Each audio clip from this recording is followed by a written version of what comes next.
So, recall what we did last time, where we sort of left off. So, we showed that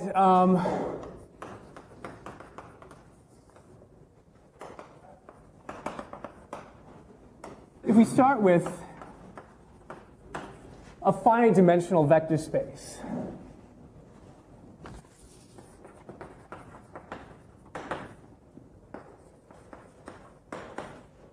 and a linearly independent subset of that vector space.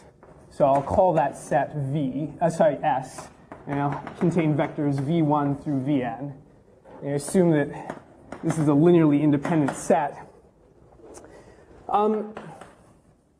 Then S can be extended to a basis v1, vn, vn plus 1 up to vm of v. Now this looks at first like some sort of simple, obvious result, and the proof wasn't very hard in some sense, but nonetheless, this is a very, very important result insofar as it completely informs the way we think about manipulating vector spaces. And it's going to have a major impact on our ability to analyze the sort of group theoretic properties of vector spaces. So just to reinforce that idea, I'm going to look at some consequences of this particular result, some of which we saw last time in some form, others which are somewhat new. So let me just start by listing some consequences, and we'll just run through briefly why those things are true. So let's just start with the following. So let W be the subspace. So I'm just going to retain notation from the recall here. And I'm going to let W be the subspace of V spanned by the set V1 through Vn. Now recall we saw last time the word span means the set of things which are linear combinations of a particular set of vectors. So W is all things with form C1 V1 plus dot dot dot Cn Vn as C1 through Cn range over the implicit field here F. So running behind the scenes here is that V is over F, F being some field. And in general, it suffices to think of this field as being R, but that's not always true. Finite fields have weird properties, so you should bear that in mind, especially when you're adding finite sets of vectors. But for now, we're just concerned with these sorts of general results. Okay, so, and let W prime be the subspace spanned by the remaining vectors, Vn plus 1 through Vm. Well, then here are two consequences. Then, first of all, the intersection of these things is 0, but that's not really a major result. The point is more the thing that I'm about to write down, which sort of takes advantage of that fact, which is, and we have a linear isomorphism between the product of W and W prime. What's the product? Well, this was part of the reading for one of the sections in the last chapter, but just to refresh your memories, this is the set of ordered pairs, W, W prime, where W ranges over W, little w ranges over big W, and little w prime ranges over big W prime. There's a linear isomorphism between this product thing and V, where we just take a pair W, W prime, and we map it to its sum. So using a term introduced last time, can somebody give me a way of seeing fairly immediately that the intersection of W and W prime is just the 0 vector space? Yes? Yes, so that would be sort of, yeah, it has to do with spanning, but there's a much more critical thing. The thing that you really use immediately is linear independence. So it follows immediately from a sort of generalized notion of linear independence between these two things. Specifically, the fact that the cumulation of these two sets is linearly independent. Well, why? I mean, suppose I have something which is in W. Well, I can certainly write it by definition of span as A1, W1 up through AN, WN. And if I have W prime, I can write that as AN plus 1, WN plus 1 up to AM, WM. So these are just sort of general elements of W and W prime. And if these things are equal, so if I have these things being equal, well, then I can subtract them. So W minus W prime is 0.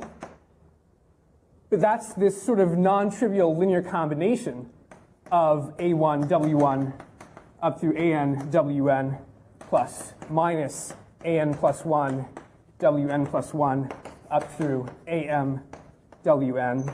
So just negate that. This thing equals 0. And since these should be V's over here. V1 through Vn, Vn plus 1, Vm, V1, Vn, Vn plus 1, Vm.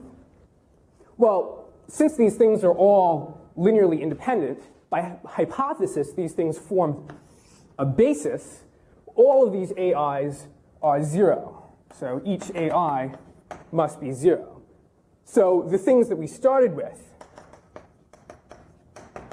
must have been 0.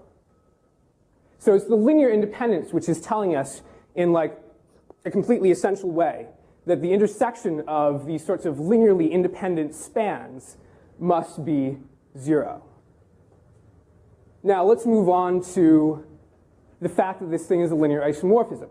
Well, the fact that it's just a homomorphism follows pretty much immediately from the definition of vector space structure on the product.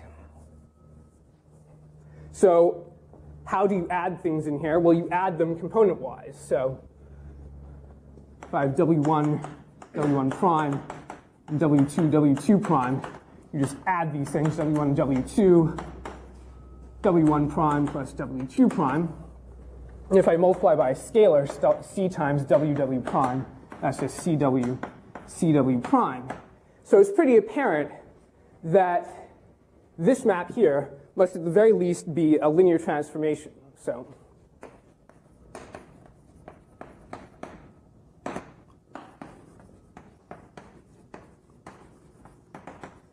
is that pretty clear to everyone? Okay. The surge activity. In a word, where does the surge activity come from? Spans, exactly. The fact that V1 up through Vm spans. Because everything in V is by definition some linear combination of V1 through Vm. And so I take the first part of the linear combination from W and the second part of the linear combination from W prime. I add those up, and I get whatever vector I wanted in V. So the surge activity follows from spanning. And then finally, injectivity, where does that come from? Yes? Linear independence, exactly. In fact, we've already shown the critical thing about linear independence, which is specifically that the intersection of W and W prime is 0. Because if I have, suppose I have W1 plus W1 prime equaling W2 plus W2 prime, right? Well, this implies that W1 minus W2 is equal to W2 prime minus W1 prime. This thing is in W. This thing is in W prime. So whatever this common vector is, it's in the intersection of W and W prime, which is 0. But if this thing is 0, and this thing is 0, that implies that W1 equals W2, and W2 prime equals W1 prime. So the way we wrote these things as sums to start with was unique. Is that pretty clear? Are there any questions about this? Great.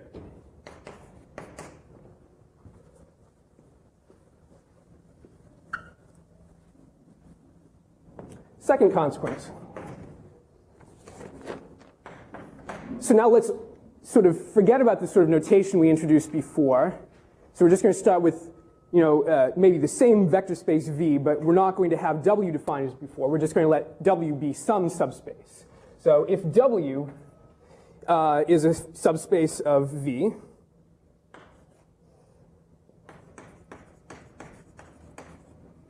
then there is another subspace and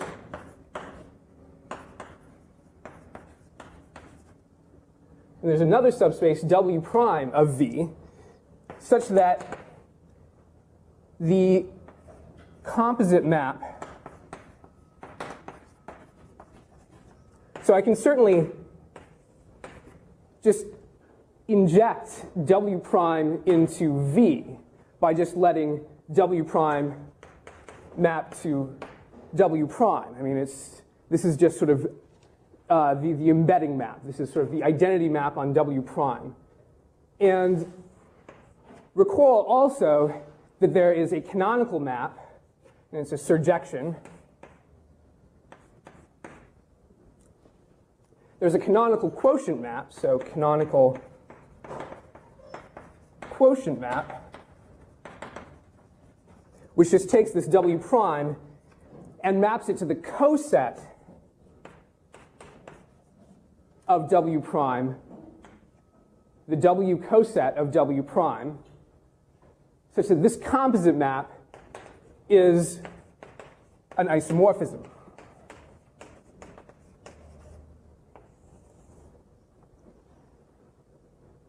So this is a great result. This is the result that was referred to at the very end of the last lecture, and for which there was a sort of counterexample given, or part of which there was a counterexample given to by a group theoretic, general group theoretic example involving the cyclic groups that we saw last week.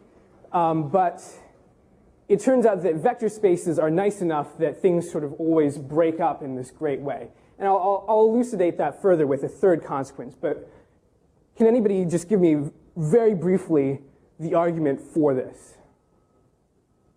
Yeah, Emily. Oh, I mean, if the basis for W, then there's the basis for V, and then the extra part of the basis will be the basis for W prime. Exactly. So paraphrasing. The point is that we take a basis, call it V1 through Vn of W, extend to basis Vn plus 1 up through Vm of V. We're allowed to do this. Then we just let W prime be, as before, the span of, sorry, this should be V1 up through Vm, span of Vn plus 1 up through Vm. And then it's not so hard to verify that this has exactly the right property. The thing is, well, certainly a homomorphism, I mean, that it's a linear transformation, follows just immediately by the definition. We chose these things to be linear transformations, and the composite of a linear transformation is a linear transformation. The surjectivity follows from the fact that we saw before that everything in V can be written as a sum of something in W prime and something in W. So if we take some element of V mod W, then I can lift it to something in V, write it as something of the form W plus W prime, where W is in W and W prime is in W prime, And then certainly the coset W prime plus big W must be the coset we started out with. Is that pretty clear? So surjectivity, straightforward from definition of cosets.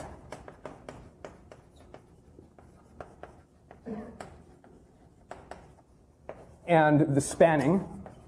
So in general, in these sorts of results, whenever you see something that you need to be surjective, think about spanning. Whenever you need something to be injective, think about linear independence. These are just sort of general tips and tricks, and this is certainly going to be the basic argument in all of the consequences of the result from last time that we started with.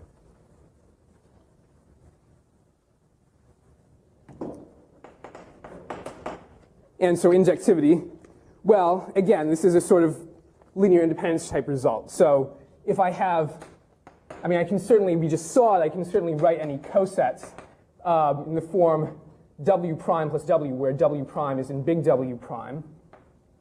And so suppose I have two things which have the same image. Well, then we've seen that W1 prime minus W2 prime must be in W. So we have this thing which is in W, but it's also in W prime. And then again, by the same linear independence argument we saw before, this thing must be 0. So these must be the same cosets. Great. So let's look at a third consequence that brings together the first two consequences I've listed here. Yes, go ahead. On the top line there, is that a capital W to the right of, So these are both those are the cosets? capital W's.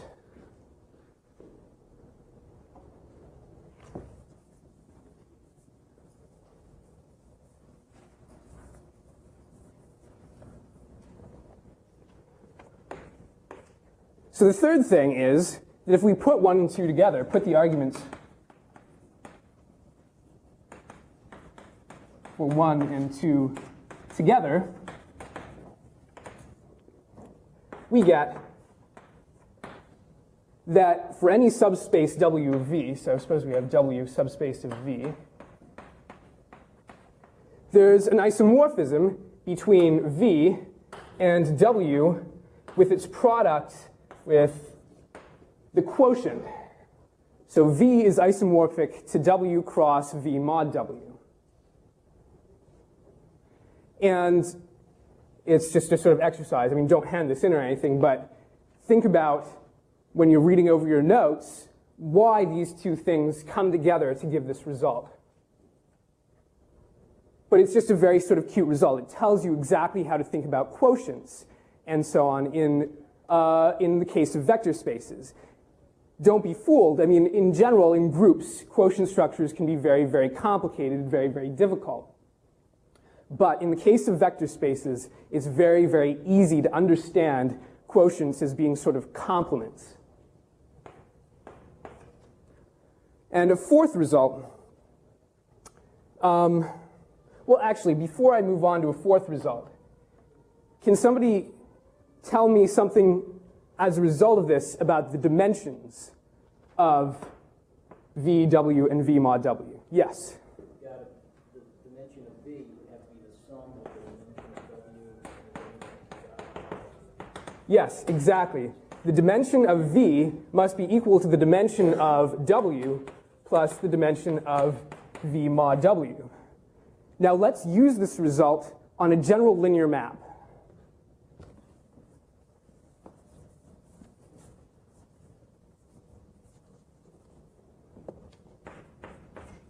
So on a general linear map, so if f v to u is a linear transformation,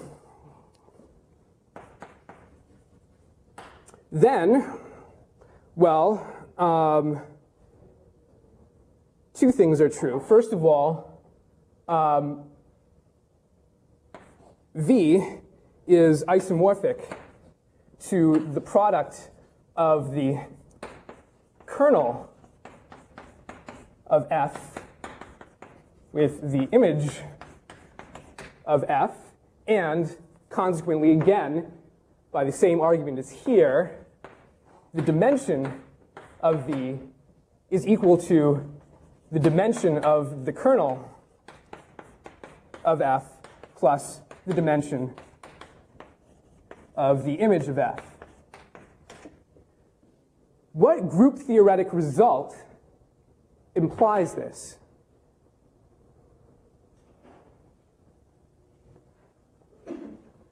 Yes?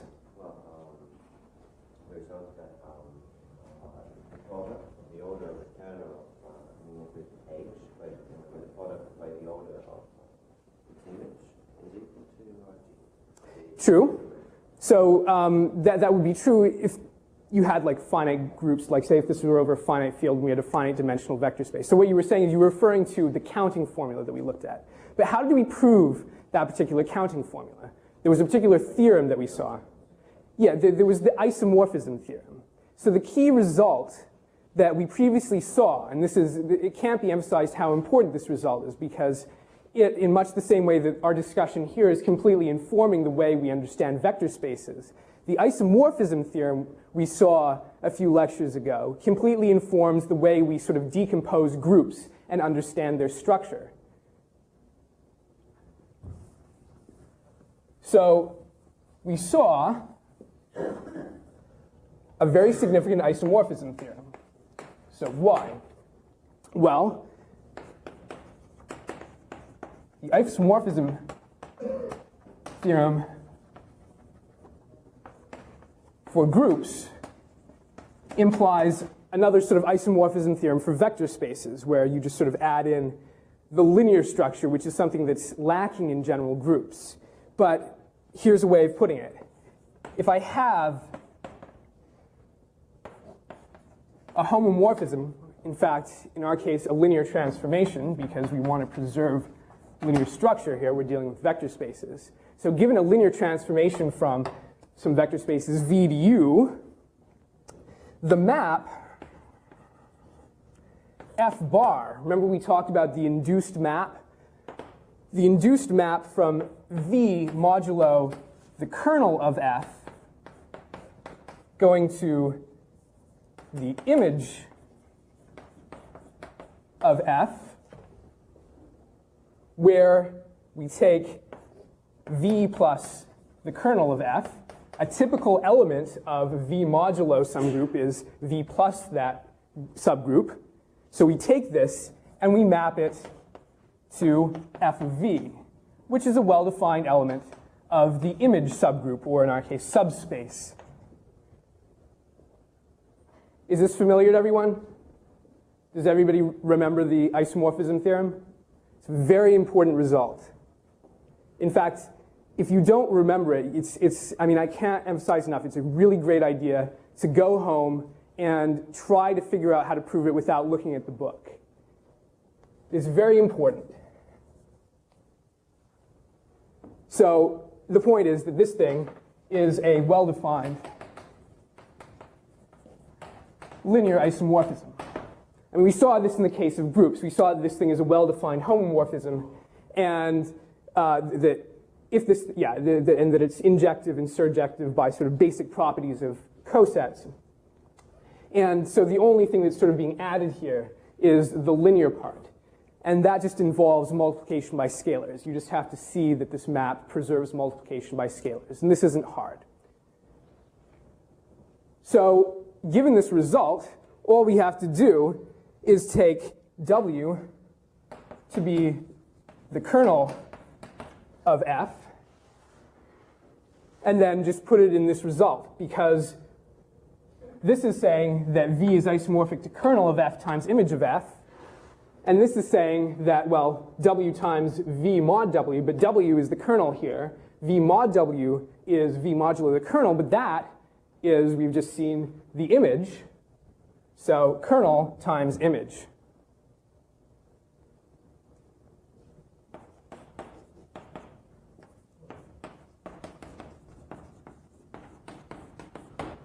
Any questions so far? So we're really just taking a composition of the two isomorphisms. Exactly. We're taking just a composition of the two isomorphisms.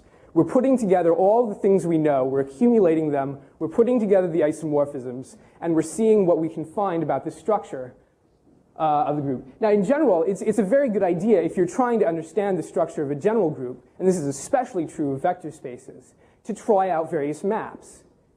Maps are giving you the structure. These sorts of theorems are telling you that you can take advantage of homomorphisms that you can find by various means to determine a lot about the structure of the vector spaces you started off with.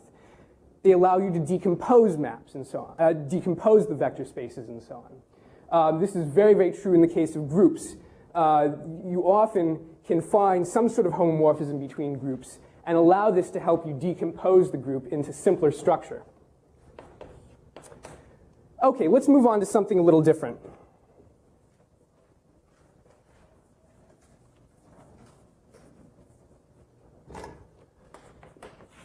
So, here's another sort of general problem for groups.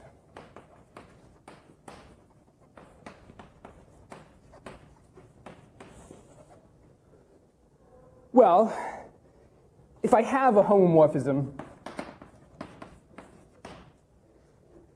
between groups G and G prime, say, we want to find the kernel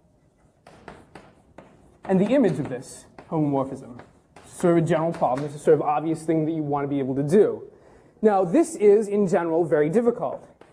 I mean, in fact, this is a sort of prerequisite for being able to take advantage of the kind of result that we're talking about here.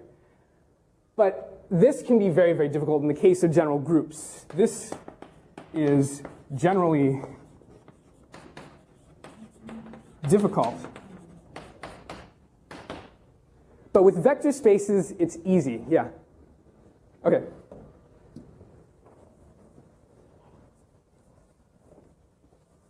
And the main reason it's easy is because we have bases, and hence we can write things in matrix form, and we have all of these great algorithms like row reduction to help us find things like column spaces. So what I'm going to talk about for the rest of the lecture is how we make a translation between these sorts of abstract vector spaces and the language of matrices, and then use all those matrix algorithms that you learned in basic linear algebra to then lift back to these abstract vector spaces so that you can solve problems like this. So here's the point. But we can solve, in the case of vector spaces, the main tools are bases, matrices, and matrix algorithms.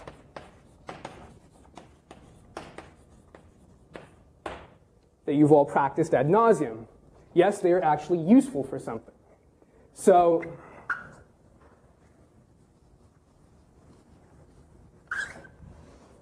let's start looking at what I mean by that. In order to do that, I want to set up some correspondences. I want to set up some dictionaries here. So here are some correspondences.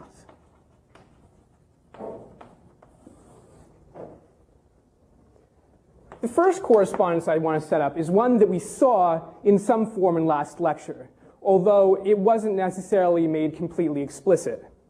So at least it was only made explicit in one direction. But let's review it because it's so important. So we saw last lecture that if V is an n-dimensional vector space over a field F, then bases correspond to something.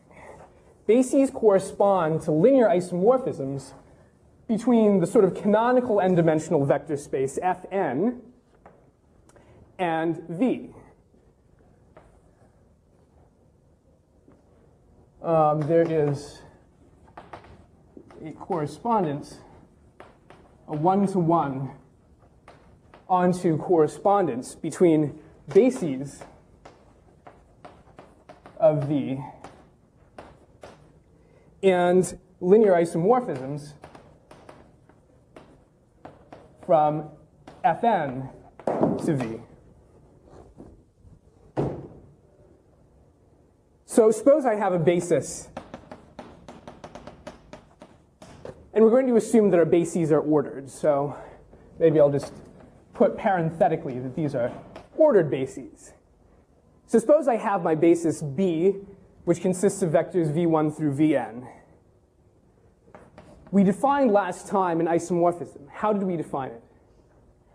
Does anybody remember?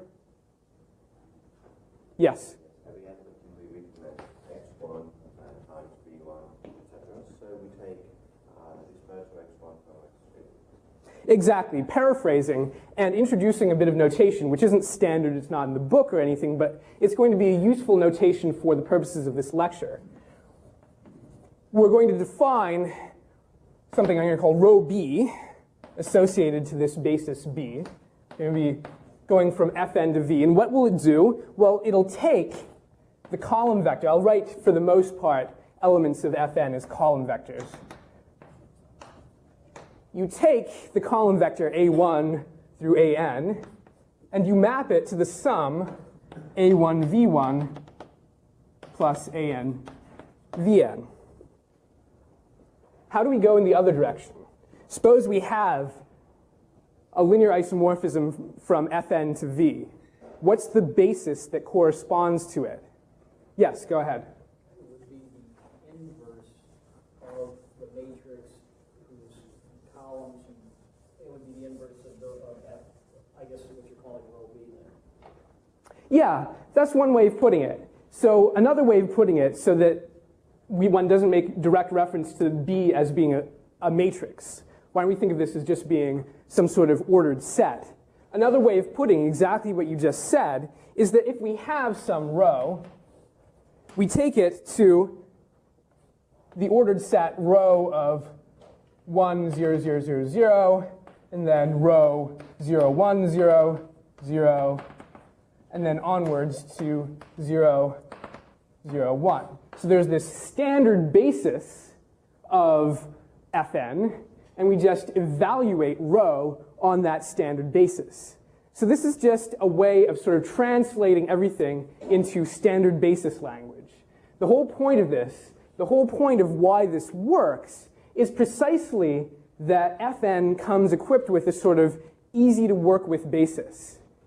And a given abstract vector space doesn't necessarily. But by translating between this sort of canonical basis and whatever bases you might be able to find for your vector space, you're able to actually get work done. Okay, so in a word, why is all of this true? Well, this just follows from the fact that the interpretation we gave to a basis last time is that every vector in the given vector space can be written uniquely as a linear combination of those basis elements. This is simply a reinterpretation of that. So anyway, I refer you to your notes from last time to review exactly what's going on. But this follows from what we saw last time. Okay, the second correspondence I want to look at is something that you saw in basic linear algebra.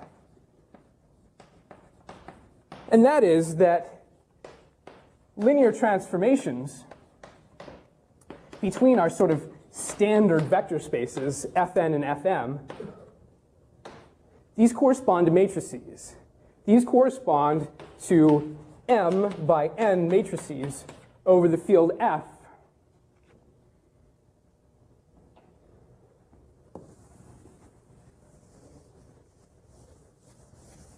So another piece of notation, just to make sure that we're all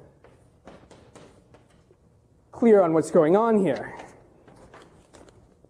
I will denote the matrix associated to a linear transformation from Fn to Fm as square brackets F. What does square brackets F look like? Well, maybe in the language you saw before, this is the matrix associated to this with respect to the standard bases on these things. Well, that's just the matrix that looks like F of 1, 0, dot, dot, dot. And so this is an entire column here. So you have to think of this as being a matrix. So this isn't a 1. This is just saying that this is an entire column. And then I just evaluate on all of the standard basis elements all the way to the end.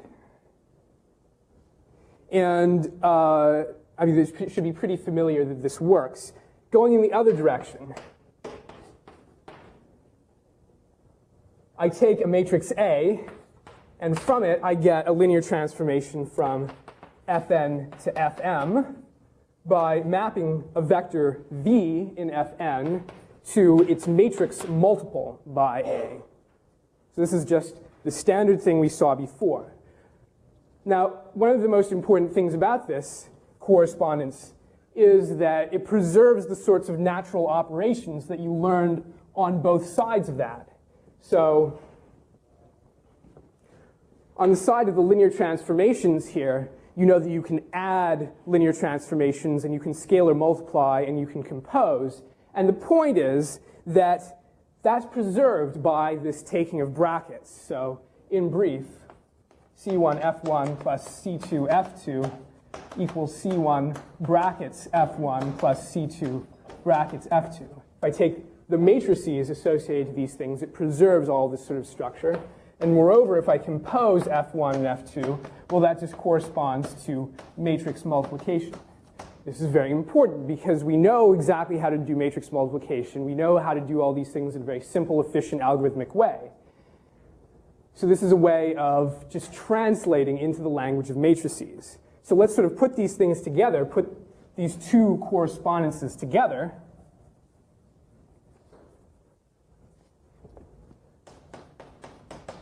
So if I take correspondence, this is 1 and 2, and I put them together, what do I get? Well, given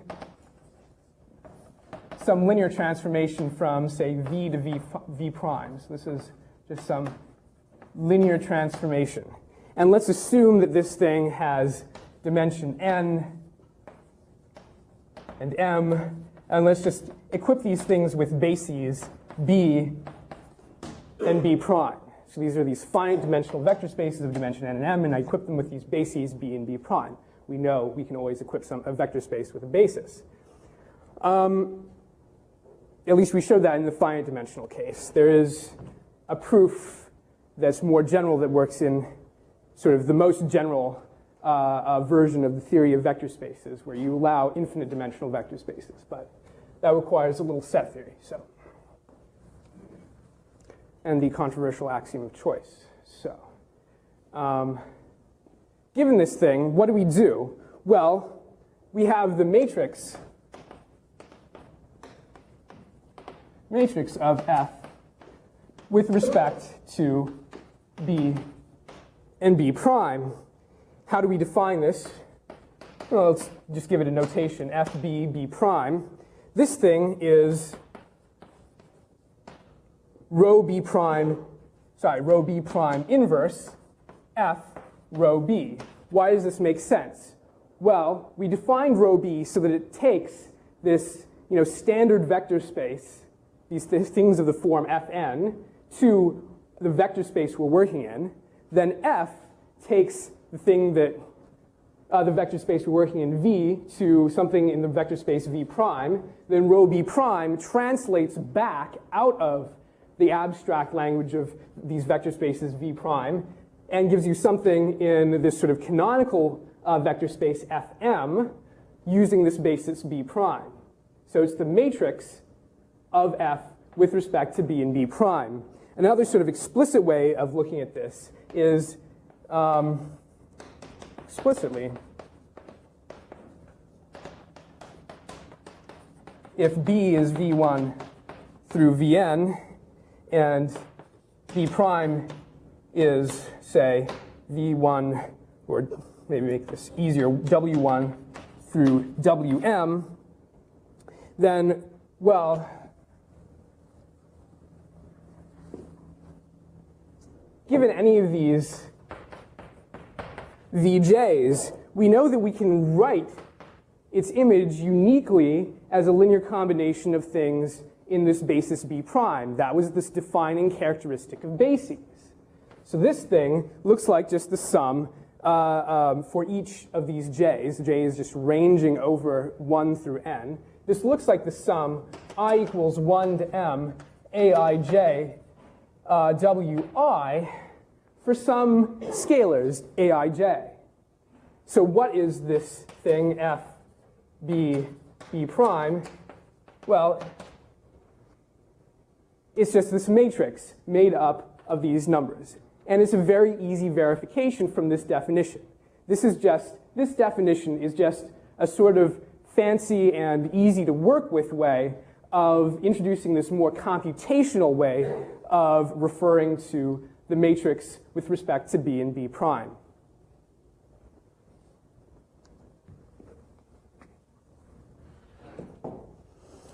And again, this sort of thing, so let's just actually just summarize this first of all. This thing sets up a very, very nice correspondence. This thing allows us to say that Hom v prime, by which I mean the set of linear transformations from v to v prime, this thing in fact has a vector space structure on it, and that's something we're going to sort of see in a minute. This thing is actually, given a choice of bases, essentially the same thing, or exactly isomorphic to, but in light of this particular choice, to the m by n matrices over F. This is just restating what we stated over here. But what I was just saying is that this thing has this nice sort of additional structure on it. I can add things in the set of linear transformations from v to v prime. I can scalar multiply them, and I can compose them. And the point is that the fact that the correspondence that we saw, the second correspondence we saw, the Roman numeral 2 correspondence, preserved that structure, implies that this Roman numeral 3 correspondence also preserves that structure. So, put explicitly, C1F1 plus C2F2 with respect to some b and b prime is equal to C1F1 with respect to b and b prime plus C2F2 b prime. Now, moreover, if I have, again, f v to v prime and g from v prime to v double prime, and again, I sort of equip these things with bases b prime and b double prime, then exactly the sort of composition structure that you expect to be preserved is preserved. Again, this just sort of follows from what we saw before. So G compose F. So G compose F goes from V to V double prime. So I'd better take this with respect to bases B and B double prime. So B and B double prime. Well, this thing just looks like the matrix multiple of G with respect to B prime and B double prime with F with respect to B and B prime. It's just exactly the sort of composition that you expect. Is that pretty clear? Are there any questions? Yes? The box that you've written around G, I should read that to myself as the as the matrix that does what G does. Yeah, so what you should do is think of this alternatively as being the thing defined, the matrix defined by exactly this set of formulas, but replacing F with G and replacing these scalars with the ones that work for G, or just the thing that we defined before. This is rho B double prime inverse G rho B prime. This thing goes from the canonical vector space of the dimension of V prime to the canonical vector space of the dimension of V double prime, and we know how to write matrices for that. Is that clear? Cool. Okay. So we preserved the structure. We have all these great properties.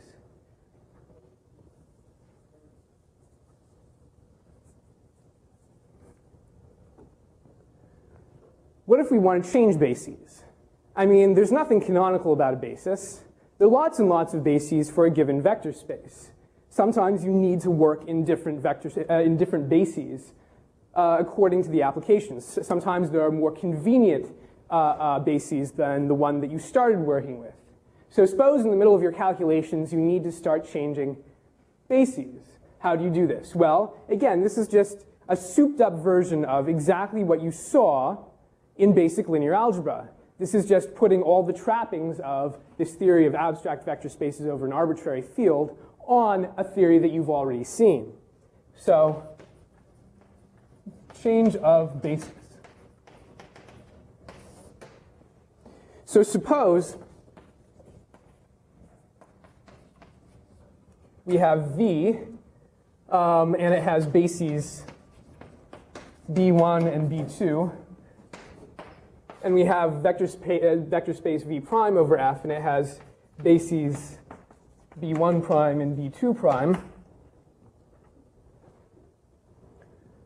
Well, let's just sort of write out explicitly what F is in terms of the second vector space. So suppose you write this in terms of B2 prime.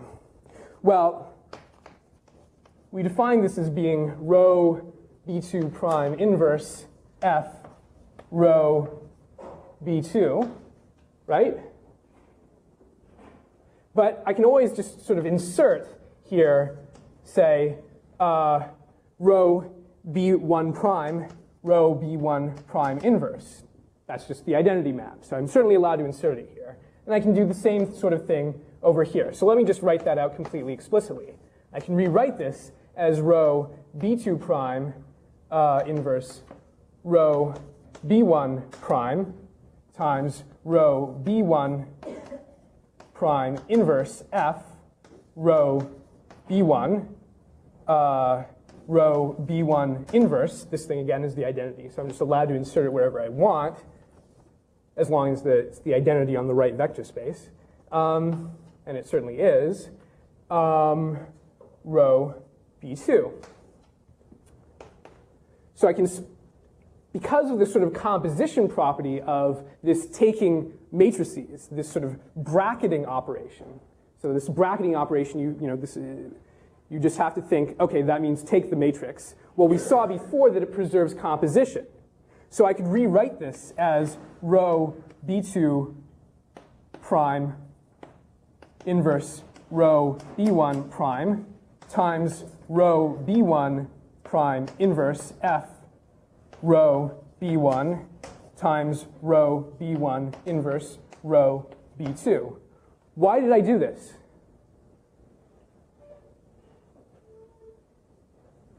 Well, stuck in the middle here is F with respect to the bases B1 prime and B1. This thing is exactly equal to rho B1, B2 inverse rho B1 times F with respect to B1 prime and B1 times rho B1 inverse rho B2.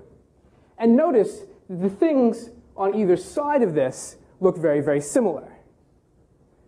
You need primes on the left, right? Yeah, I mean, the primes should certainly be on the left. Thank you. Absolutely.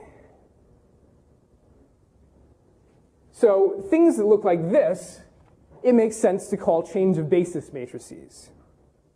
So let's just give it that moniker. So call something of the form rho B1 inverse rho B2 the change of basis matrix.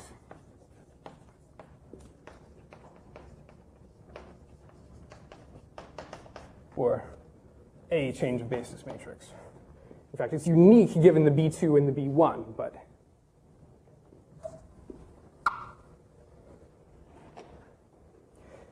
now, this is a bit general.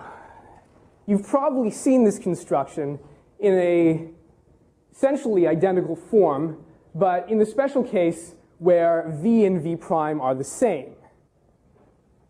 So if V equals V prime, then, well, I could just rewrite this as B2, B2. So again, I just have B1, B2 And so now these are bases for both V and V prime. This thing just looks like row B1 inverse, row B2 all inverse, because that looks like row B2 inverse, row B1. And I could remove the primes here because I'm just taking the same vector space, times F with respect to B1 and B1, times row B1 inverse row B2. So this is just the idea of similar matrices. This is something of the form P, F, B1, B1, P inverse rather, F, B1, B1, P, where P is exactly this changed basis matrix.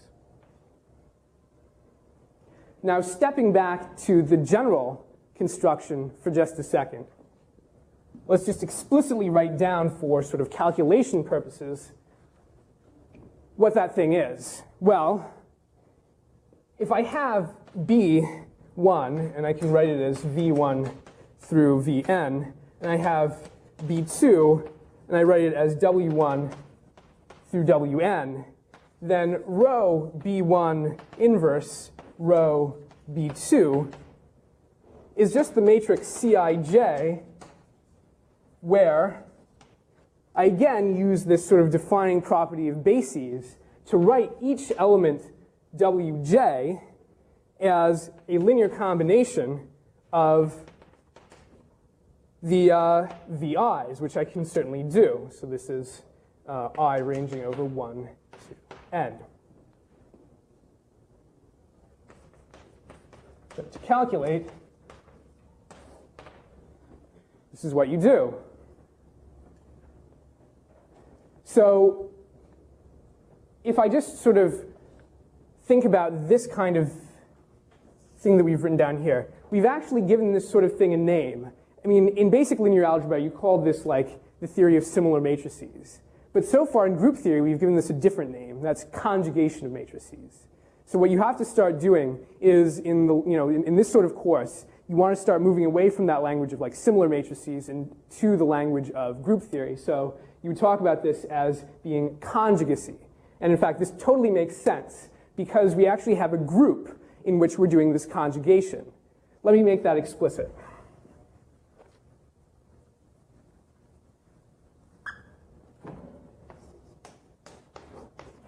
So again, let's just start with some vector space V. So V is just some vector space. Well, then we define GLV to be the set of linear isomorphisms from V to V. So this is sort of the analog of the automorphism group of a group, except that we demand something additional. We demand not only that this thing be a group isomorphism, but that it preserve the scalar multiplication. So these are linear isomorphisms. But in particular, you can think of this as being some subgroup of the automorphism group of V just viewed as a group. So put another way, these are just the invertible linear transformations from V to V. Or, using a language that we've seen several times, what did we call the invertible elements of Z mod NZ? Exactly, Z mod NZ star. So it actually makes sense, given the notation we've introduced so far, to call this Hom V to V star. Now remember, the whole point of what we were just showing is that Hom V to V we can sort of translate into a new language, the language of matrices, given a choice of basis. So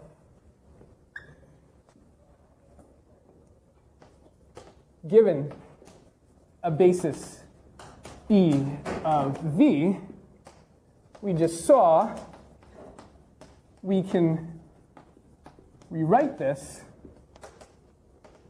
isomorphically as the set of invertible matrices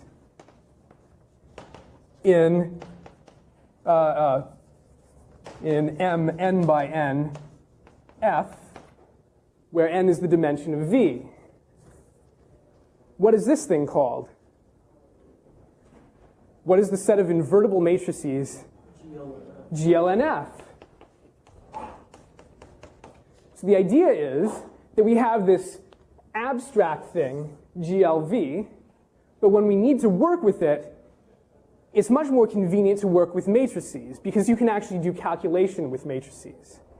And given a choice of basis, you can easily do this. You have an induced isomorphism with GLNF. And so it now becomes very easy to do whatever you want. Okay. The general point here is that you can set up this sort of dictionary. Just one last question to sort of feed your thought. In this language, in this sort of translation, what is the image of a linear transformation in terms of matrices? Yes? The column space, exactly. The image under this sort of dictionary is the same thing as the column space. We know how to find the column space of a matrix. So given an abstract vector space, we now have an algorithm for finding the image of a given linear transformation. The same thing applies to the kernel, because you can find the null space of a matrix, and that thing under this dictionary is precisely the kernel. So that's just food for thought.